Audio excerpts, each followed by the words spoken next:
Hello সবাইকে, আজকে সন্ধেবেলা টিফিন মোমো বানাচ্ছি। একটা গোটা টমেটো নুন দিয়ে আর ৩-৪টে রসুন জলের মধ্যে সেদ্ধ করতে বসিয়ে দিলাম। ১.৫ কাপের মতন ময়দা নিয়েছি, নুন আর জল দিয়ে একটু নরম করে মেখে নেব। এরই ফাঁকে পেঁয়াজ, আদা, রসুন, কাঁচা লঙ্কা ছাড়িয়ে ধুয়ে রেখে নিলাম।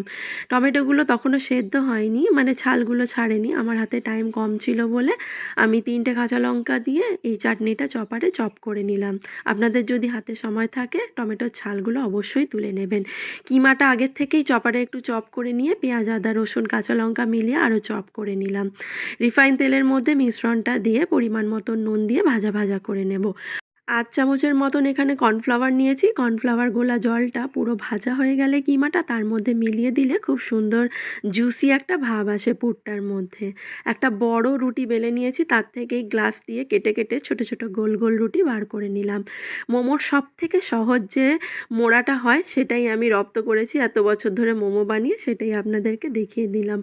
মোমো স্টিমে বসিয়ে যখন একটু উপর থেকে রিফাইন তেল ব্রাশ করে দেওয়া হয়, খুব সুন্দর মোমোগুলো নরম হয়। আর এক পাশটা ভাপ দিয়ে নেওয়ার পরে অপর পাশটা ভাপিয়ে নিলে মোমোগুলো সত্যি খুব সুন্দর হয়। চাটনিটার মধ্যে একটু টমেটো সস মিলিয়ে নিলাম, বেশ ঝাল ঝাল মিষ্টি মিষ্টি চাটনি আমাদের রেডি। ব্যাস রেডি আমাদের গরম গরম মোমো আর ঝাল ঝাল চাটনি রেডি অ্যান্ড সার্ভ।